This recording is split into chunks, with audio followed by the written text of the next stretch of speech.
So I am back in my bot project inside of Composer. In this demo, I want to show you how we can increase the sophistication of our bot using different types of prompts and making the conversation with our users even more natural using LUIS, the Language Understanding Cognitive Service, which, as we have seen, is deeply integrated into Composer. Since the first demo, we have expanded on our bot. We have added additional intent recognized triggers, which fire when the user asks how many days of vacation they have left, or if they ask for help. If I select the help trigger, you can see trigger phrases I have provided and the simple action to send a helpful message back to the user, as well as also some suggested actions if you really wanted to go that step further.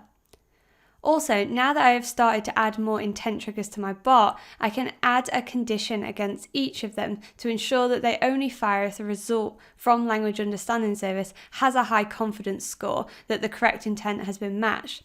This can be useful if you have phrases across different triggers that are similar to each other. Jumping into our book vacation dialog, you can see that I have added more actions to ask the user about their vacation request. Here, I have used 8 time prompts to ask the users for the dates of their vacation, a multi-choice prompt for the type of vacation they're going to take, as well as using the basic text prompt that we saw earlier to accept the user's comments about the request. Switching to the emulator for a minute, you can see a conversation I've had with the bot showing this dialogue. A couple of things to note here. Firstly, because the LUIS service analyzes every message from the user, I don't have to provide responses to the date time prompts in a specific format. Instead, I can say something more natural like this Friday, and LUIS will use its powerful pre-built entity support to recognize and return the correct date to me. Also, where I've used the multi-choice prompt, Composer automatically adds these to the outgoing message as suggested actions, allowing a user to quickly select their choice as an alternative to typing. At the end of the dialogue, I use a confirmation prompt to ask the user if all the details are correct. But what if the user has made a mistake and answers no to, say, this comment question? We could then ask some structured questions to find out which value they wanted to change, or simply restart the dialogue completely. But it's not very natural though. Here, it'd be much more useful if a user can just interrupt the flow and say something like, change my comment to well-deserved rest. To enable this, we need to do 2 things in Composer. First, I've set the allow interruptions property to true on the confirmation prompt.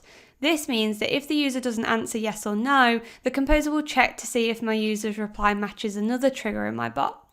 If it does, then the trigger's actions can temporarily take over the conversation. I have also added a trigger to handle the interruption. Here I created a nested trigger on the book vacation dialog, since this trigger only makes sense within that context. Here the trigger phrases are things like change the comment, but I have also used machine learned entity support, which allows LUIS to recognize and extract my new comment as an entity if it is provided. I can do this by providing the name of the entity and an example of its value, such as comment equals long weekend in the example phrases. Then I tell LUIS to explicitly look for the machine learning entity by adding @ML comment underneath my phrases. There are also many more types of pre-built and custom entities that LUIS can help you recognize and extract. Then I have added actions on my canvas to handle the conversation when the user triggers this interruption. I have used a basic text prompt, which we will ask the user for their new comment, but we'll skip this step if LUIS recognises my comment entity. And I do this using the notation, which maps to recognize entities, and setting the value property of the prompt to @comment, which we pre-fill the prompt, meaning we don't need to ask the user the question. I have also told the prompt to save the new comment into the existing dialog.comment variable. Once the interruption trigger actions have finished, the previous flow will resume and the user will be prompted to confirm the details again. But this time, the comment has been updated with my new value. I can answer yes and I receive a confirmation message.